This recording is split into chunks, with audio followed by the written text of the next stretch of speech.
Hi అండి. Welcome back to our channel ఇట్లు మీ ఐశ్వర్య. ఎలా ఉన్నారు అందరూ బాగున్నారా? మేము చాలా బాగున్నాము. ఎవరైనా కొత్తగా చూస్తున్నట్లయితే ప్లీజ్ ఛానల్ని సబ్స్క్రైబ్ చేసుకోండి. పక్కనే ఉన్న బెల్ ఐకాన్ కూడా యాక్టివ్ చేసుకోండి.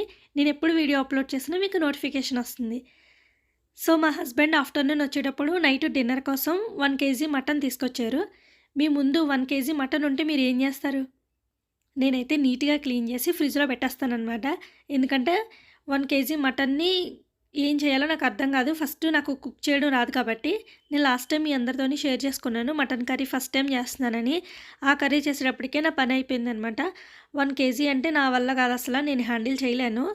సో అందుకని నీట్గా క్లీన్ చేసి ఫ్రిడ్జ్లో పెట్టేశాను.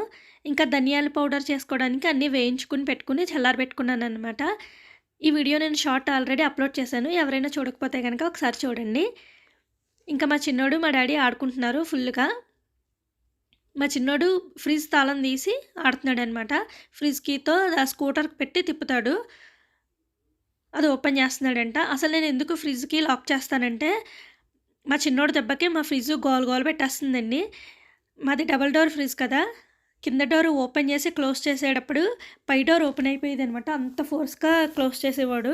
సో విచిత్రమైన సౌండ్స్ అన్నీ వచ్చేవి మా ఫ్రిడ్జ్ నుంచి. అందుకని నేను అప్పటి నుంచి క్లోజ్ చేస్తున్నాను. సో ఈరోజు కూడా అమ్మతో మేము పాకంగారెలు వేయించుకున్నాము. పాకంగారెల వీడియో క్లిప్ మిస్ అయిపోయింది. సో ఇంకా లాస్ట్లో అమ్మ ఉల్లిపాయల గారెలు కూడా వేసేస్తుంది. ఎలాగో నైట్కి మటన్ కర్రీ కాబట్టి మటన్ కర్రీ కాంబినేషన్గా బాగుంటుంది అనేసి ఇంకా ఉల్లిపాయ గారెలు ఈవినింగ్ వేస్తుంది అనమాట. మీ అందరికీ డౌట్ రావచ్చు, ఎన్నిసార్లు తింటారు వీళ్ళు గారెలు బూరెలుని, వీళ్ళకి ఏం పని లేదా అనేసి. కానీ ఇక్కడ ఏమంటే స్వీట్స్ ఆవునే వేసేస్తారండి ఫుల్గాని. ఆ టేస్ట్ మాకు అస్సలు నచ్చదు. సో అందుకని ఇక్కడ స్వీట్స్ అసలు మేము తెచ్చుకోము బయట నుంచి. ఎప్పుడైనా అక్కడికి వచ్చినప్పుడు కాకినాడ నుంచి కానీ విజయవాడ నుంచి కానీ మేము స్వీట్స్ తెచ్చుకుంటాం అనమాట. సో అమ్మ వెళ్ళిన తర్వాత ఈ స్వీట్స్ అన్నీ మిస్ అవుతాం కదా. నాకు పాకంగారెలు అవి చేయడం రాదు. నాకైతే జామున్స్, పరవన్నం, పాయసం ఎప్పుడైనా స్వీట్ తినాలనిపించినప్పుడు ఇవే చేసుకుంటాము. నాకు ఇవే వచ్చు.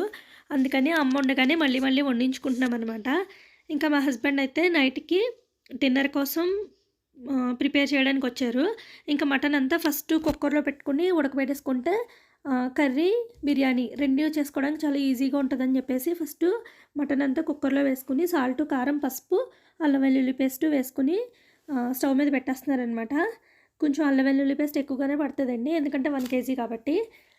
బాగా మిక్స్ చేసుకుని వాటర్ వేసేసుకొని స్టవ్ మీద పెట్టేసి ఆయనకి మీటింగ్ ఉంటే వెళ్ళిపోయారనమాట. ఇంకా ఒక 6 విజిల్స్ వచ్చిన తర్వాత నేను స్టవ్ ఆఫ్ చేసాను. ఇంకా నెక్స్ట్ నేను కొంచెం రైస్ కూడా పెట్టాను. ఎందుకంటే డాడీ ఓన్లీ బిర్యానీయే తినరు, లాస్ట్లో కొంచెం కర్డ్ రైస్ కూడా తింటారు. సో అందుకని కొంచెం రైస్ కూడా పెట్టానమాట. ఇంకా మా హస్బెండ్కి మీటింగ్ అయిపోయింది. ఇంకొచ్చి ఒకవైపు కర్రీ వేసుకుంటున్నారు, ఇంకోవైపు ఆల్రెడీ బిర్యానీ చేసేసారనమాట. వాటర్ మరుగుతున్నాయి, రైస్ వేయాలి. ఇంకా రైస్ వేసేసుకుంటే బిర్యానీ కూడా అయిపోయినట్టే. ఇంకొక వైపు కర్రీ కూడా ఆల్మోస్ట్ ఆల్ అయిపోయింది. ఈ రెసిపీస్ ఏమీ నేను షేర్ చేసుకోవట్లేదండి, ఎందుకంటే ఆల్రెడీ షార్ట్స్లో నేను షేర్ చేసుకుని ఉన్నాను. అందుకని ఇవన్నీ అంత క్లియర్గా ఏం చూపించట్లేదు. ఇంకా పిల్లలకి, డాడీకి, ఆయనకి డిన్నర్ పెట్టేసాము. ఇప్పుడు మేము చేస్తున్నామన్నమాట. ఇంకా ఫైనల్గా నా ప్లేట్ ఇది. ఫస్ట్ స్వీట్తో స్టార్ట్ చేద్దామని పాకంగారితో స్టార్ట్ చేశాను. నిజంగా ఉల్లిపాయ కర్రీ, మటన్ కర్రీ కాంబినేషన్ అయితే అదిరిపోయిందండి, చాలా బాగుంది. మేము ఇప్పుడు చికెన్తోనే ట్రై చేస్తాము, ఫస్ట్ టైం మటన్తో ట్రై చేస్తున్నాను, చాలా బాగుంది. ఈ వీడియో మీ అందరికీ నచ్చింది అనుకుంటున్నాను. నచ్చితే లైక్ చేయండి, ఛానల్ని సబ్స్క్రైబ్ చేసుకోండి. Thank you for watching. Bye bye.